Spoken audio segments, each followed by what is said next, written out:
বিসমিল্লাহির রহমানুর রহিম। আসসালামু আলাইকুম, welcome back to my channel.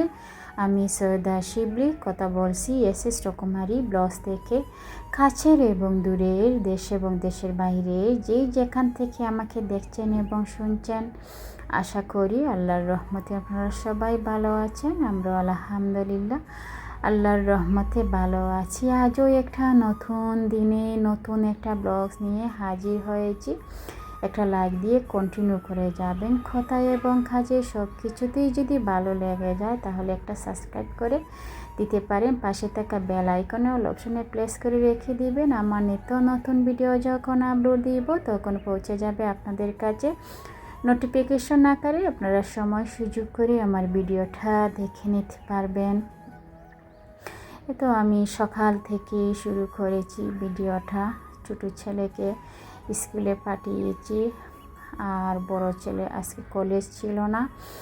আসলে আজকে সকালবেলাটা অনেক বৃষ্টি ছিল। এই বৃষ্টির মধ্যেই আমার ছোটো ছেলে স্কুলে যেতে হয়েছে, কারণ তাদের একদিন যদি স্কুল বন্ধ হয় তাহলে তাদের লেখাপড়ার অনেক ক্ষতি হয়। আর এদিকে দেখে সুন্দরভাবে আমি সকালের নাস্তাটা করে নিচ্ছি। সিদ্ধ ডিম, তারপরে খেজুর, তারপরে হচ্ছে চা আর বিস্কিট নিয়ে আমি আজকে সকালের নাস্তাটা এভাবে সেরে নিয়েছি। বড় ছেলেকে বললাম ওমরকে ডিম খাওয়ার জন্য, সে এক পিস নিয়েছে। সে ডিম বেশি পছন্দ করে না। আসলে আমি মুরগির ডিম সিদ্ধ করে খেয়েছি। আর এদিকে বড় ছেলে ওমর পড়তেছে, আর ওর তো সামনে বছরই হচ্ছে হায়ার ফার্স্ট ইয়ার পরীক্ষা দিবে, ফাইনাল পরীক্ষা, ফার্স্ট ইয়ার না, ফাইনাল পরীক্ষা দিবে। সেই জন্যই আসলে ছেলেটাকে নিয়ে অনেক বয়ে আছি, কারণ অনেক সময় পড়তে বসতে চায় না। আমার ওমর, আমার বড় ছেলে খুবই সহজ সরল একটা মানুষ। তার নিজের বুঝ এখনও হয়নি, এখনও 10-12 বছরের বাচ্চাদের মতো তার মন মাইন্ড। সে দোয়া করবেন আমার ছেলেটার জন্য। আর এদিকে আস্তে আস্তে রান্নার প্রস্তুতিও নিচ্ছি। এখানে আমার ডাল শেষ হয়ে গিয়েছে, এখন রিফিল করে নেব। এই তো 5 কেজি প্যাকেটের মতো আপনাদের ভাই ওমরের বাবা নিয়ে এসেছিল। 5 কেজি প্যাকেটটা যে ডালটা আছে না সেটা। আর এটা তো সব কিছু ডাল একসাথে ঢুকানো যায় না, কিছু কিছু ঢুকিয়ে তারপরে আবার আমি রেখে দিই। এই তো ডালটা রিফিল করে নিলাম।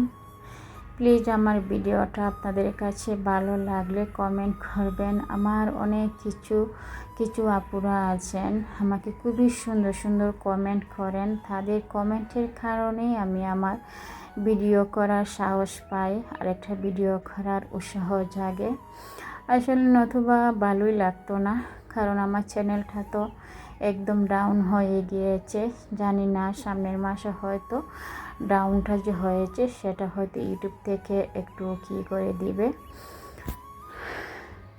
তো চিকেনটা পাক করতেছি, দেশি মুরগি পাক করবো আজকে, বোনা করবো দেশি মুরগির বোনা। তারপরে হচ্ছে ডাল রান্না। ডালটা তো আমার বাসা, আপনারা যারা আমার ব্লগ দেখেন সব সময় দেখেন যে ডালটা কিন্তু আমার বাসার হচ্ছে প্রধান খাদ্য। ডাল প্রতিদিনই রান্না করতে হয় আমার ছোটো ছেলের জন্য। আর বাসায় তো প্রায় সময় চিকেনটা খাওয়া পড়ে, আর মাংস রান্না করলে দেখবেন ডালটা খেতে ভালো লাগে।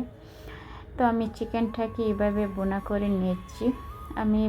আমি তো চিকেন বিভিন্নভাবে রান্না করি, কারণ চিকেনটা তো প্রায় সময় রান্না করা হয়। বিভিন্নভাবে কেন রান্না করি, আমার বাচ্চা তাদের স্বাদটাভাবে যাতে অন্যভাবে তাদের মুখে লাগে, সেই জন্য। আর চিয়া সিড এনেছি, আমার চিয়া সিডটা শেষ হয়ে গিয়েছে, সেটা একটু রিফিল করে নেব। আগে টেবিলের মধ্যে যে আমি আমার 2টা জার রেখেছিলাম সেটার মধ্যে চিয়া সিড রাখতাম। এখন এখানে কিছু 2-1টা জার খালি আছে, ভাবলাম সেখানেও রাখবো এখানেও রাখবো, দুখানে রাখলে ভালো হয়। মাঝে মাঝে দেখা যায় এখানে আমি চিয়া সিড ভিজিয়ে রাখি, আবার টেবিলেও, ডাইনিং টেবিলেও অনেক সময় দেখা যায় ভিজিয়ে রাখি, সেই জন্য 2খানে রেখে দিচ্ছি।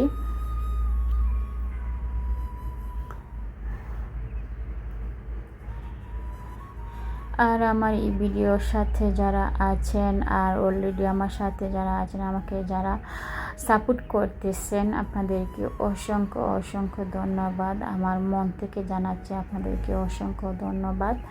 আর এদিকে খেয়াল করে দেখেন, আমি যে চিকেনটাকে ঝুরি ভাজি করে নিয়েছি, আমি এই বরবটি দিয়ে চিকেন রান্না করেছিলাম। আসলে এই যে চিকেনের যে বোনলেসগুলো আছে না, সেগুলো রান্না করলে আমার ছেলেরা খেতে চায় না, কিসের জন্য জানি। ফ্রেশ মাংস তারা খেতে পছন্দ করে না। আর রান্না করেছিলাম ফ্রেশ মাংস দিয়ে, সেটা খায় নাই। তখন কি আর করার আছে, মাংসগুলোকে তুলে ধুয়ে ঝুরি ভাজি করে নিয়েছি। তারা অনায়াসে সুন্দর করে মজা করে আর ঝুরি ভাজিটা খেয়ে নিয়েছে। এইদিকে আমি গোসল করার পরে আসলাম, দেখলাম যে এই লিভিং রুমটা একদম এলোমেলো হয়ে আছে। আমি বলেছি না, আমার বাসায় তো টিভিটা প্রায় সময় আমার দুই ছেলে দেখে, তারা সুপার মধ্যে ঘুমিয়ে ঘুমিয়ে দেখে, বসে দেখে, তাদের যখন মন চায় সেভাবেই দেখে।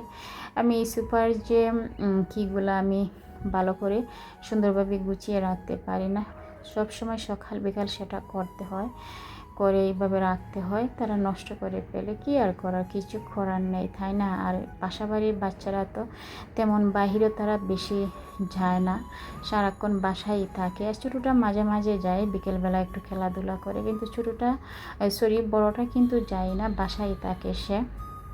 তার কলেজ, লেখাপড়া আর একটু সময় টিভি দেখা, গেম খেলা, এভাবেই তার দিন কাটে, সময় কাটে। মাঝে মাঝে যায়, কিন্তু ছোটোটা খালিদ কিন্তু প্রতিদিনই মানে বিকেলবেলা একটু বের হয়, খেলাধুলা করে আসে। ওর ফোনে ফ্রেন্ড সার্কেল আছে নিচেরে, তাদের সাথে খেলাধুলা করে।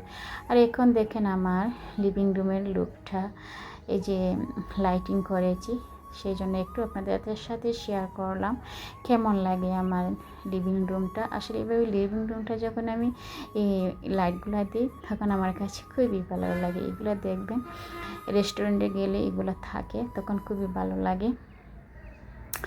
এগুলো, এই ধরনের লাইটগুলো আমার খুবই পছন্দ। এই কোণাটার মধ্যে আমার অনেক বিভিন্ন ধরনের শোপিস আছে, বিভিন্ন জায়গায়, বাংলাদেশের বিভিন্ন জায়গা থেকে আনা। এদিকে আমার দুই ছেলে আসরের নামাজ পড়তেছে। আজ এই পর্যন্ত, আল্লাহ হাফিজ, আসসালামু আলাইকুম।